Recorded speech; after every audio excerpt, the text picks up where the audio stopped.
अस्सलाम वालेकुम, नमस्ते, सत श्री अकाल। उम्मीद करता हूँ ठीक होंगे, खुश होंगे। मैं हूँ तारिक नियाज़ी, मेरे साथ मौजूद हैं। अस्सलाम वालेकुम, नमस्ते, सत श्री अकाल। मैं हूँ सबीरा खान। तो चलते हैं वीडियो की तरफ, भी करेंगे बहुत सारी बातें। So let's go. तो वीडियो का टाइटल है,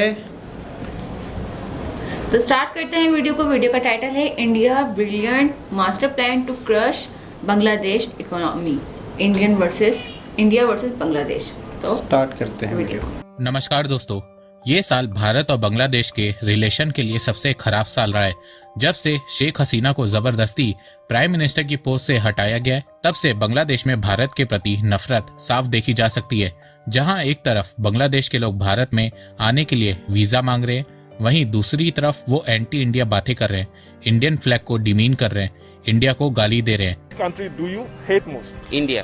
কোন দেশকে সবচেয়ে বেশি অপছন্দ করেন? India. Which country do you hate most? Obviously India. जहां 1971 में भारत के आर्मी ऑफिसर्स ने अपनी जान देके बांग्लादेश को पाकिस्तान के जुल्मों से आजादी दिलाई थी, वहीं आज बांग्लादेश के एक्स आर्मी ऑफिसर्स भारत के हिस्से को कब्जाने की बात कर रहे हैं।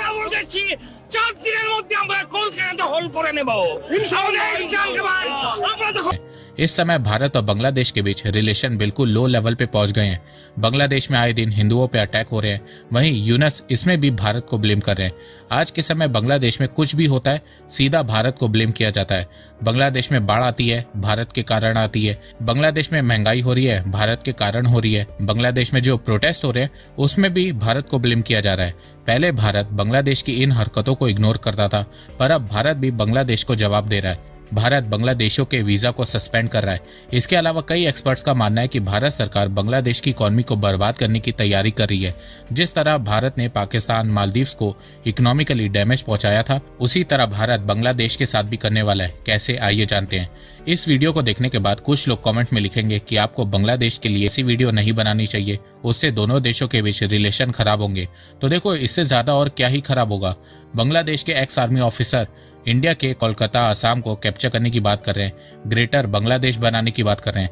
बांग्लादेश इंडियन बॉर्डर के आसपास ड्रोन उड़ा रहा है। अभी कुछ दिनों में न्यूज आ जाएगी कि भारत बांग्लादेश बॉर्डर में फायरिंग हुई है। तो इससे ज्यादा रिलेशन और क्या ही खराब होंगे। इस समय बांग्लादेश पूरी कोशिश कर रहा है कि वो इंडिया को किसी न किसी तरीके से हट कर सके। बांग्लादेश को देख के एक पुरानी कहावत याद आती है कि सांप सांप ही रहता है, और फ्यूचर में बांग्लादेश में एंटी इंडिया हेटरेट बढ़ेगी ही, तो उस केस में भारत को तैयार रहना होगा। इस समय भारत की आवाज दुनिया में मैटर करती है। डिफेंसिव होके हमने बहुत सह लिया, थोड़ा एग्रेसिव भी होना होगा। एक समय श्रीलंका, मालदीव, पाकिस्तान भी ऐसे ही बातें बोलते थे, पर जब हम इंडियंस ने मिल के उनकी इकोनॉमी को हर्ट किया है, तब से वो सब शांत हो गए हैं। वैसे ही बांग्लादेश के साथ भी करना होगा। देखो, सबसे पहले भारत को बांग्लादेश की इकोनॉमी को बर्बाद करना होगा, और वो होगा उसके टेक्सटाइल सेक्टर को चोट पहुंचा के। अभी पॉलिटिकल क्राइसिस के चलते बांग्लादेश का टेक्सटाइल सेक्टर गिर रहा है। बांग्लादेश की सबसे बड़ी टेक्सटाइल कंपनी बेक्सिम्को बैंकरप्ट हो गई है। बेक्सिम्को की 170 टेक्सटाइल फैक्ट्रीज बांग्लादेश में बंद हो गई है। इंडस्ट्रियल पार्क शटडाउन हो गए हैं, और इसका फायदा भारत को हो रहा है। भारत का टेक्सटाइल एक्सपोर्ट बढ़ रहा है। यूपी, गुजरात को इसका सबसे ज्यादा फायदा हो रहा है। यूपी के टेक्सटाइल पार्क के पास 10,000 करोड़ रुपए का इन्वेस्टमेंट प्रपोजल आया है। सूरत का गारमेंट सेक्टर 20 से 25% ग्रो होने वाला है। बांग्लादेश से कई टेक्सटाइल फैक्ट्रीज भारत में तेजी से शिफ्ट हो रही हैं। बड़े बड़े क्लोथिंग ब्रांड भारत आ रहे हैं। इसके अलावा बांग्लादेश टेक्सटाइल के लिए 98% कॉटन इंपोर्ट करता है, जिसमें से मेजॉरिटी ऑफ कॉटन भारत से सस्ते दाम पर इंपोर्ट करता है। तो भारत कॉटन की प्राइस बढ़ा के या कॉटन इंपोर्ट पर बैन लगा के बांग्लादेश की टेक्सटाइल सेक्टर को और डैमेज पहुंचा सकता है। अब यहाँ कुछ बांग्लादेशी बोलेंगे कि हम दूसरे देशों से कॉटन ले लेंगे, तो देखो, बिल्कुल ले लेंगे, पर प्राइस बांग्लादेश को 30 से 40% ज्यादा देनी होगी। भारत से रोड के थ्रू बांग्लादेश में कॉटन जाता है, जिससे बांग्लादेश को माल ढुलाई बहुत कम देनी पड़ती है। पर वहीं दूसरे देशों से कॉटन इंपोर्ट करने से बांग्लादेश को लॉजिस्टिक कॉस्ट ज्यादा देनी पड़ेगी, जिससे बांग्लादेश का टेक्सटाइल प्रोडक्ट भारत के मुकाबले महंगा होने लगेगा, और फिर इससे इंडिया का टेक्सटाइल एक्सपोर्ट बढ़ेगा और बांग्लादेश का कम होने लगेगा। और देखो, भारत को ये करना भी चाहिए, क्योंकि बांग्लादेश इंडियन इकोनॉमी को चोट पहुंचाने के लिए हर कोशिश कर रहा है। बांग्लादेश पहले भारत के थ्रू अपने एक्सपोर्ट भेजता था, पर अब बांग्लादेश भारत की जगह मालदीव से अपने एक्सपोर्ट कर रहा है, जिससे भारत को सिर्फ मिलियंस का लॉस हो रहा है। पर कॉटन बैन करने से भारत बांग्लादेश की बैंड बजा सकता है। टेक्सटाइल सेक्टर के गिरने से बांग्लादेश में अनएम्प्लॉयमेंट, बेरोजगारी तेजी से बढ़ेगी। बांग्लादेश की ग्रोथ रेट गिरेगी। बांग्लादेश की जीडीपी में 15% कंट्रीब्यूशन टेक्सटाइल सेक्टर का है, एक्सपोर्ट में 80%। तो भारत बांग्लादेश के टेक्सटाइल सेक्टर को फ्यूचर में बर्बाद कर सकता है। बांग्लादेश में 25% textile manufacturing unit Indian companies की है, तो भारत इन यूनिट्स को वापस इंडिया में शिफ्ट कर सकता है। अब यहाँ पे बांग्लादेशी बोलेंगे कि हमें इंडिया की जरूरत नहीं है, इंडिया के साथ ट्रेड बंद होना चाहिए, वही पाकिस्तान वाला डायलॉग। तो चलो इस पे भी बात कर लेते हैं। इंडिया बांग्लादेश का ट्रेड $14 बिलियन के अराउंड होता है, जिसमें बांग्लादेश इंडिया से $12 बिलियन इंपोर्ट करता है। अब ये फिगर देखने के बाद बांग्लादेशी कहते हैं कि हम इंडिया को $12 बिलियन का लॉस पहुंचाएंगे और किसी और देश के साथ ट्रेड करेंगे।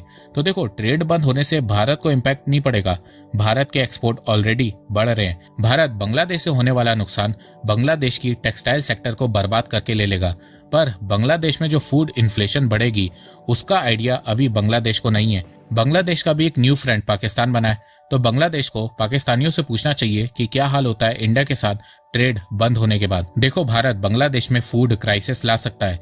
बांग्लादेश फूड आइटम्स पे इंडिया पे हाईली डिपेंडेंट है। भारत जब अनाज पे बैन लगाता है तो बांग्लादेश में फूड प्राइसेस 3 से 4 गुना बढ़ जाती हैं। बांग्लादेश की 40% फूड सप्लाईज इंडिया से आती है। बांग्लादेश चावल, गेहूं, प्याज, अदरक, garlic, sugar, cotton, cereals, iron, steel, refined petroleum, electronic items, plastic पे इंडिया पे हाईली डिपेंडेंट है। अगर भारत के साथ ट्रेड बंद हुआ तो इन सब की प्राइस बांग्लादेश में बढ़ जाएगी और बांग्लादेश के पास इन सब चीजों को खरीदने के लिए ज्यादा पैसा भी नहीं होगा, क्योंकि बांग्लादेश का फॉरेक्स रिजर्व इस समय ऑल टाइम लो चल रहा है। बांग्लादेश का फॉरेक्स रिजर्व $25 बिलियन है, वहीं बांग्लादेश का इंपोर्ट $70 बिलियन है, तो पैसा है नहीं बांग्लादेश के पास। पिछले कुछ सालों में भारत ने बांग्लादेश को $8 बिलियन का लाइन ऑफ क्रेडिट दिया है। अभी इस समय बांग्लादेश में इन्फ्लेशन 11% है। भारत के साथ ट्रेड बंद होने से ये 20% को क्रॉस करेगी। अब यहाँ पे कुछ बांग्लादेशी बोलेंगे कि हम चाइना से हेल्प ले लेंगे, तो देखो यही सेम चीज भारत को 2019 में पाकिस्तान ने कही थी और आज पाकिस्तान लिटरली भीख मांग रहा है। तो सोशल मीडिया में उछल उछल के उठ पटांग कॉमेंट करने से देश नहीं चलता है। रियलिटी में भारत बांग्लादेश का हुक्का पानी बंद कर सकता है। बांग्लादेश फूड के अलावा मेडिसिन, दवाइयों के मामले में भी भारत पे डिपेंडेंट है। इलेक्ट्रिसिटी के लिए इंडिया पे डिपेंडेंट है। बिजली का बिल तो बांग्लादेश भर नहीं पा रहा है और चले हैं भारत को बर्बाद करने। खुद का देश संभल नहीं रहा है, फॉरेक्स रिजर्व गिर रहा है, करेंसी वीक हो रही है, एक्सपोर्ट गिर रहा है, महंगाई बढ़ रही है, कर्ज बढ़ता जा रहा है, IMF के पास भीख मांगने जा रहे हैं और बातें क्या कर रहे हैं कि हम इंडिया के बंगाल, असम को कब्जा कर लेंगे। तो चलो मिलिट्री पॉइंट ऑफ व्यू से भी देख लेते हैं। बांग्लादेश इंडिया लॉक्ड कंट्री है। अगर कब्जाने की बात हुई तो भारत को दिन नहीं लगेंगे, कुछ घंटों में ही काम हो जाएगा। भारत को केवल फूड सप्लाई कट करनी होगी और बॉर्डर पे आर्मी डिप्लॉय करनी होगी। बस फिर न्यूज आएगी, ढाका फॉल अगेन। और इस बार ना अमेरिका बचाएगा ना चाइना, क्योंकि चाइना इस समय इकोनॉमिक स्लोडाउन को फेस कर रहा है और यूएस के साथ ट्रेड वॉर की तैयारी कर रहा है। तो चाइना की तरफ से बांग्लादेश को कोई सपोर्ट नहीं मिलेगा। वहीं दूसरी तरफ डोनाल्ड ट्रंप पावर में आ गए और उनकी नीति बांग्लादेश के लिए जो बाइडेन से बिल्कुल अपोजिट है। ट्रंप के समय में ही भारत ने 2 बार पाकिस्तान पे स्ट्राइक की थी, तो बांग्लादेश के पास इस समय कोई ऑप्शन नहीं है। भारत में आके बांग्लादेशी आर्मी ट्रेनिंग लेती है और बात करते हैं भारत को कब्जाने की। इतना तो पाकिस्तान नहीं फेंकता है जितना बांग्लादेश सपनों में जी रहा है। तो भारत कभी भी बांग्लादेश को इकोनॉमिकली के साथ साथ मिलिट्री वाइज भी बर्बाद कर सकता है। अब मिलिट्री में क्या ही होगा बांग्लादेश के पास, पर देखो भारत ये बहुत आराम से कर सकता है, पर उससे पहले भारत को इंडिया बांग्लादेश बॉर्डर में कंप्लीट फेंसिंग करनी होगी, क्योंकि आने वाले 1-2 सालों में बांग्लादेश में इकोनॉमिक क्राइसिस बढ़ेगी और कई बांग्लादेशी भारत में इलीगली आएंगे, तो उसके लिए भारत को अभी से तैयारी करनी होगी। इसके साथ साथ भारत को बांग्लादेश के लोगों को वीजा देना बंद करना होगा। मेडिकल ट्रीटमेंट, स्टडीज के लिए भी वीजा फैसिलिटी रोकनी होगी और जो इलीगल बांग्लादेशी भारत में रह रहे हैं उन्हें डिपोर्ट करना शुरू करना होगा, क्योंकि ये इलीगल बांग्लादेशी आने वाले समय में स्लीपर सेल बनेंगे और इससे भारत में अटैक्स बढ़ सकते हैं, तो इन्हें तुरंत डिपोर्ट करना शुरू करना होगा। इसके अलावा बांग्लादेश भारत के बॉर्डर से स्मगलिंग करा रहा है। बांग्लादेश भारत से 2 million metric ton food grain smuggle करवा चुका है।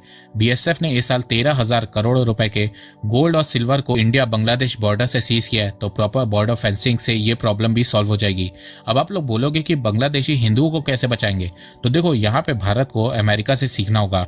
देखो अमेरिका को जिस देश को तोड़ना रहता है वो उस देश की माइनॉरिटी या किसी ग्रुप को सपोर्ट करता है और फिर उस देश को तोड़ देता है। अभी रिसेंट एग्जाम्पल आपको सीरिया में देखने को मिलेगा। तो भारत को भी यही करना होगा। भारत को बांग्लादेशी हिंदुओं को सपोर्ट करना होगा, ग्लोबल लेवल पे उनकी आवाज उठानी होगी, बांग्लादेश पे प्रेशर बनाए रखना होगा, बांग्लादेश को ग्लोबली आइसोलेट करना होगा, जिससे बांग्लादेश इंटरनली कमजोर होता रहेगा और फिर कुछ सालों में आपको बांग्लादेश भी टूटता हुआ नजर आएगा। देखो, ये प्रोसेस तुरंत नहीं होगा, इसमें टाइम लगेगा, पर अगर भारत ये करता है तो इसका रिजल्ट 100% आएगा। तो अभी इस समय भारत को सबसे पहले बॉर्डर को सेफ रखना होगा, इलीगल बांग्लादेशियों को भारत से डिपोर्ट करते रहना होगा और बांग्लादेश की टेक्सटाइल सेक्टर को धीरे धीरे बर्बाद करना होगा। अगर बांग्लादेश मालदीव्स की तरह मान गया तो ठीक है, वरना अगर पाकिस्तान बना तो उसका हाल भी पाकिस्तान की तरह करना होगा। तो दोस्तों, आपको ये वीडियो कैसा लगा? आप अपनी राय मुझे कमेंट सेक्शन में बताइए। तो अब तक के लिए बस इतना ही। धन्यवाद। जय हिंद, जय भारत। आप अच्छा, भाई की काफ़ी वीडियोस हम देखते हैं और बड़े डिसिप्लिन से, बड़े तरीके से, बड़े नाइस वीडियोस बनाते हैं। ये वीडियो भी बड़ी डिटेल से थी। इस वीडियो में मतलब होना भी चाहिए था, क्योंकि हर इंडियन कि दिल को तकलीफ़ पहुंच रही है, हर शख्स को तकलीफ़ पहुंच रही है जो कि इंसानियत का दर्द रखता है। जब इंडियंस या हिंदुओं पर बांग्लादेश के लोग जुल्म करेंगे, जब इस तरीके से हरकतें करेंगे तो किसको बुरा नहीं लगेगा। तो इन्होंने बड़े कड़क अल्फाज इस्तेमाल किए कि बांग्लादेश को सबक सिखाना होगा, बांग्लादेश को इकनॉमी को तोड़ना होगा, क्योंकि जाहिर सी बात है उसका जो रवैया या जो उसकी जो हरकतें या जो उसका जो तरीक़ेकार है इस वक्त चल रहा है, बाकायदा ड्रोन तक उड़ रहे हैं बॉर्डर के साइड पे।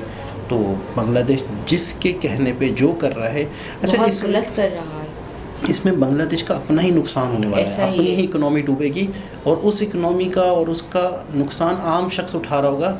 ये जो ऊपर की जो क्रीम है ना, यूनस जैसे लोग और यूनस की पूरी काबीना, ये तो आज हैं, कल दोबारा शिफ्ट हो जाएंगे, अमेरिका पहुंच जाएंगे। वही पाकिस्तान वाला हाल, बिल्कुल पाकिस्तान की कॉपी पेस्ट लग रहा है कि जो ऊपर के जो हाथ हैं जैसे कहेंगे ये लोग वैसे ही चल रहे हैं। तो इंडिया यूँ समझ लो कि वाकई चारों तरफ इंडिया है, बीच में बांग्लादेश है, सप्लाई लाइन, इंपोर्ट एक्सपोर्ट, अगर ये सारी चीज़ें मेन बंदरगाहें अगर तोड़ फोड़ हो गई, मेन बंदरगाहों पे अगर कोई मिसाइल गिर गया, इंडिया क्या कहेगा?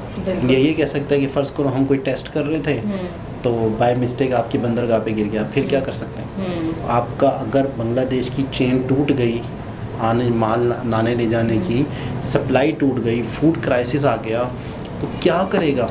और मेन बांग्लादेश की इकनॉमी पड़ी हुई है टेक्सटाइल पे। टेक्सटाइल के लिए कॉटन इंडिया से ले रहे हैं, मतलब आप उस देश से ही अपना खाना पीना चला रहे हो और उसी देश को आप बंदूक भी दिखा रहे हो। मतलब किस हद से दिखा रहे हो? ये सही बोल रहे हो आप कि अगर बांग्लादेश में कुछ होता भी, अगर यूनुस सरकार, मतलब जो भी प्राइम मिनिस्टर यूनुस, तो अगर उनके साथ कोई प्रॉब्लम आती भी है इन फ्यूचर तो वो तो चले जाएंगे, क्योंकि आवाम पिसेगी। जिस तरह पाकिस्तान में आज आवाम पिस रही है और इनको हमारे प्राइम मिनिस्टर को कोई फिक्र ही नहीं है, इस तरह बांग्लादेश भी इस तरह ही करेगा। लेकिन अब देखें ना कि इंडिया के जो आर्मी है उनको ट्रेनिंग देने वाला इंडिया है, बांग्लादेश की जो आर्मी को ट्रेनिंग इंडिया दे रहा है। इंडियन आर्मी के जवानों ने शहादतें 3000 लोग, मतलब 3000 लोग नहीं, 3000 सोल्जर वो शहीद हुए थे और फिर उसके बाद बांग्लादेश को आज़ाद किया। मतलब मुक्ति बानी एक तहरीक थी जो बांग्लादेश के अपने लोग थे जिन्होंने आज़ादी के लिए खड़े हुए थे, उनको ट्रेनिंग इंडियन आर्मी ने दी, फिर जाके बांग्लादेश आज़ाद हुआ। ये सारा रिकॉर्ड कुछ याद होना चाहिए, सबको पता है। उसके बावजूद अगर ये हो रहा है तो